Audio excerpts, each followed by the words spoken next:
Everyone, কেমন আছো? রান্না রকমারি চ্যানেলে আর একটি পর্ব দেখার জন্য সবাইকে ওয়েলকাম জানাই। মানে কিন্তু ফুলকপি, বাজারে গেলে ফুলকপি ছড়াছড়ি। প্রত্যেকদিন যদি ফুলকপির একঘেয়ে তরকারি ভালো না লাগে তাহলে আমার এই রেসিপিটি একবার ট্রাই করো, পাতে কিন্তু একটাও ভাত থাকবে না। তো চলো কথা কম বলে রেসিপিটি একবার শুরু থেকে শেষ পর্যন্ত দেখে নেওয়া যাক। আমি একটা ফুলকপি নিয়েছি। ফুলকপিকে কিন্তু বটি দিয়ে বা ছুরি দিয়ে কাটা লাগবে না, হাত দিয়ে যে ফুলকপির ফুলগুলো হয় এইগুলো আমি একটু বড় বড় পিস করে ভেঙে নিচ্ছি। এগুলো কিন্তু একবার ভালো করে চেক করে নেবে, কেন কি শীতকালে ফুলকপিতে পোকা হয়ে থাকে ভেতরে। তার জন্য আমি পোকাগুলোকে দেখে নিয়ে ফুলকপির বড় বড় ফুল দেখে ছিঁড়ে নিচ্ছি। কিন্তু কাটা হয়ে গেছে। আমি জলে মিনিমাম আধ ঘন্টা মতো ভিজিয়ে রেখেছিলাম, যদি পোকা থাকে তাহলে ভেসে উঠবে। তাও আমি আর একবার চেক করে নিলাম। করে নিয়ে হ্যান্ড গ্রাইন্ডার দিয়ে ফুলকপিগুলোকে একটু ঘষে নেব।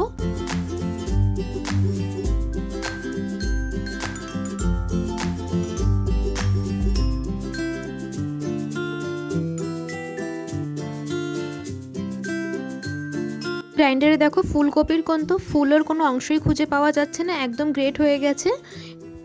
একটা ফুলকপি কিন্তু গ্রেট করে নিয়েছি। এবার আমি এতে এক এক করে মশলা অ্যাড করব। করা ফুলকপির মধ্যে আমি এখানে প্রথমে একটা ডিম দিলাম, তারপরে একদম জিরি কেটে রাখা আমি দুটো পেঁয়াজ দিয়েছি। কোয়ান্টিটি অনুযায়ী পেঁয়াজটা দেবে। আমি এখানে ছোট দেখে দুটো পেঁয়াজ দিয়েছি। আর এখানে দিয়েছি পরিমাণ মতো কাঁচা লঙ্কা, কেন কি তরকারিতেও কাঁচা লঙ্কা যাবে। আর এখানে দিয়ে দিলাম হলুদ গুঁড়ো, আর এখানে দিয়েছি পরিমাণ মতো নুন, আর দিয়েছি এখানে অল্প পরিমাণ মতো জিরে গুঁড়ো, মানে সমস্ত কিছু অল্প অল্প দিয়েছি। এবার এখানে 3 থেকে 4 চামচ মতো আমি বেসন নিচ্ছি। এবার বেসন দিয়ে ভালো করে কিন্তু ফুলকপিটাকে ভালো করে চটকে মেখে নিতে হবে। এতে কিন্তু আমি কোনোভাবে জল ব্যবহার করিনি। ফুলকপি থেকে যে জলটা বেরিয়েছিল গ্রেট করার পরে সেই জলেই কিন্তু ভালোভাবে এটাকে আমি মেখে নেব।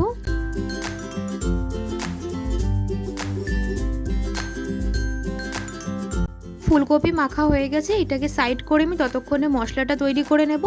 প্রথমে মিক্সার জারের মধ্যে দিয়ে দিলাম 1 চামচ মতো জিরে, আর এখানে দিয়েছি ছোট ছোট দুটো সাইজের পেঁয়াজ দিয়েছি, বড় হলে একটা দেবে। আর দিয়েছি এখানে পরিমাণ মতো আদা, আর দিয়েছি এখানে 10 থেকে 12 কোয়া রসুন। আর কাঁচা লঙ্কাটা আমি দুটোই ব্যবহার করেছি, কেন কি কাঁচা লঙ্কাতে অত্যাধিক ঝাল আছে, তার জন্য আমি দুটো লঙ্কাই ব্যবহার করেছি। এবার মিক্সিতে এটাকে ভালো করে পেস্ট করে নেব। এইদিকে মশলাটা আলাদা রেখে এইদিকে আমি কড়াইতে তেল বসিয়ে দিলাম। এই যে ফুলকপিটাকে মেখে রেখেছিলাম সেটার আমি এখন বড়া করব। একটু চ্যাপটা চ্যাপটা করেই করছি, যাতে ভেতরের মশলাগুলো ভালোভাবে কুক হয়ে যায়। এই বড়াগুলো কিন্তু শুধু মুখেও খেতে কিন্তু ভীষণই ভালো লাগে। এটা সন্ধ্যার স্ন্যাক্স বলো বা সকালবেলায় চায়ের সাথে খেতে ভীষণই ভালো লাগে। এটা শুধু মুখেও খাওয়া যায়। বড়াগুলোকে উল্টে পাল্টে নেব।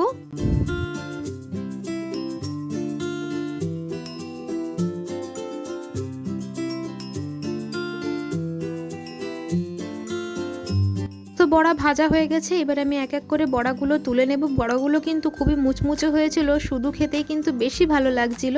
নিয়ে নিয়েছি তেল, আর বসিয়ে দিয়েছি আমি আলু। প্রথমে আমি আলুগুলোকে একটু সামান্য পরিমাণ মতো নুন হলুদ দিয়ে লাল লাল করে ভেজে নেব।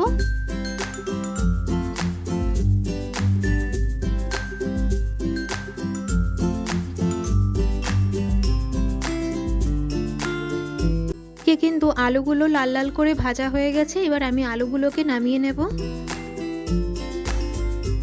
তো আলু ভাজা হয়ে গেছে। এবার কড়াইতে নিয়েছি অল্প পরিমাণ মতো তেল, নিয়েছি দুটো তেজপাতা, একটা শুকনো লঙ্কা, আর একটা এলাচ। এখানে দিয়েছি আমি 1 চামচ মতো জিরে। আমার রান্নাতে কিন্তু অল্প তেল দেখে অবাক হওয়ার কিছু নেই, আমি যতটা তেল কম ব্যবহার করা যায় সেই চেষ্টাই করি।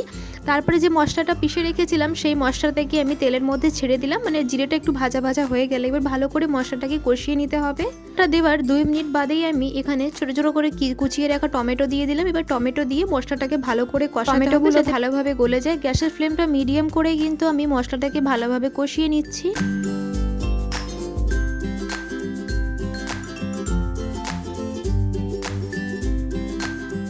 মশলাটা কিছুক্ষণ কষিয়ে নেওয়ার পরেই আমি এতে দিয়ে দিয়েছি অল্প পরিমাণ মতো নুন দেওয়ার পরে আরও ভালো করে মশলাটাকে কষিয়ে নেব। এখনও কিন্তু টমেটোগুলো গোটা গোটাই আছে, ভালোভাবে মিশে যায়নি।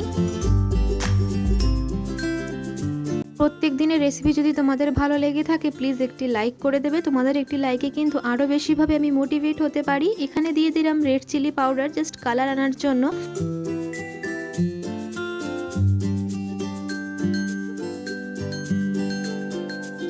কিন্তু টমেটোটা একদম ভালোভাবে গলে গেছে আর মশলাটা কিন্তু প্রায় কষানো হয়ে গেছে। মশলা থেকে অল্প অল্প তেল ছাড়া শুরু করে দিয়েছে।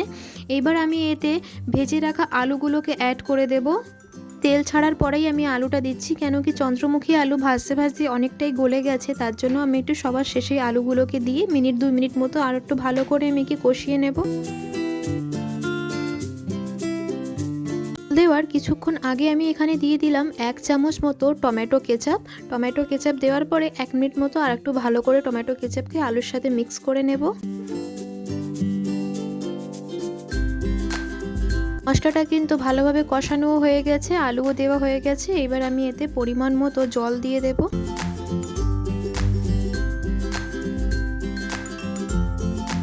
নুনটা একটু চেক করে নেব। নুনটা চেক করে নেওয়ার পরে একটু নুনটা লাগবে, তার জন্য আমি একটু সামান্য পরিমাণ নুন আর অল্প পরিমাণ মতো এতে হলুদ দিয়ে ভালো করে একে ঢেকে দেব।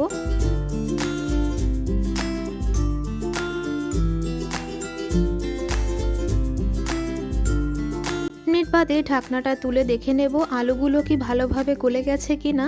চন্দ্রমুখী আলু তো আলু ভাজতে ভাজতে অনেকটাই গলে গেছিলো, তো আর একে ঢাকা লাগবে না, সমস্ত আলু কিন্তু গলে গেছে। এবার গ্যাসের ফ্লেমটা হাই করে ঝোলটাকে ভালোভাবে ফুটিয়ে নিতে হবে।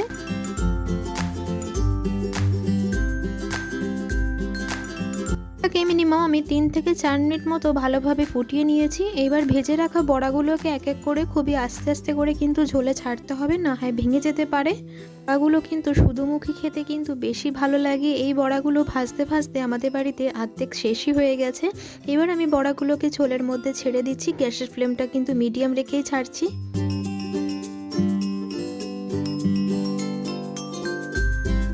বড়া দেওয়ার পরেই খুন্তির সাহায্যে ভালোভাবে তল উপর করে নিচ্ছি, না হয় ভেঙে যেতে পারে। আস্তে আস্তে করে উপর নিচ করে নিচ্ছি, যাতে বড়ার মধ্যে ভালোভাবে মশলাগুলো মিশে যেতে পারে।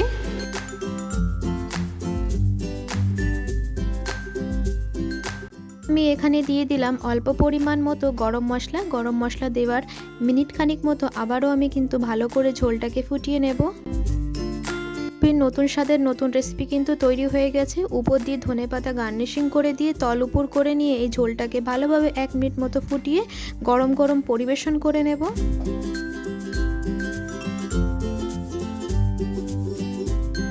পাতা দেওয়ার 1 মিনিট বাদেই কিন্তু আমি গ্যাসের ফ্লেমটাকে অফ করে গরম গরম পরিবেশন করে নেব। কিন্তু আমার ফুলকপির দারুণ একটি রেসিপি তৈরি হয়ে গেছে। এবার আমি কি গরম গরম পরিবেশন করে নিচ্ছি। এটা কিন্তু গরম ভাত, রুটির সাথে সবকিছুর সাথে খেতে কিন্তু ভীষণই ভালো লাগে। দারুণ স্বাদের রেসিপির কি নাম দেওয়া যায় ভেবে চিন্তে ফুলকপির কোফতা নামটাই দিয়েছি। তোমরা কিন্তু বাড়িতে অবশ্যই একবার ট্রাই করো, আশা করি তোমাদের ভীষণ ভালো লাগবে। যারা ফুলকপি খায় না তারা কিন্তু একদমই টের পাবে না যে এটা ফুলকপি। ভিডিওটি ভালো লাগলে একটি লাইক করে দেবে। চ্যানেলে যদি নতুন সদস্য হয়ে থাকো চ্যানেলটিকে সাবস্ক্রাইব করার জন্য অনুরোধ রইল। রেসিপি নিয়ে তোমাদের সাথে আবার দেখা হবে। সবাই ভালো থেকো, সুস্থ থেকো। আসি তাহলে, ধন্যবাদ।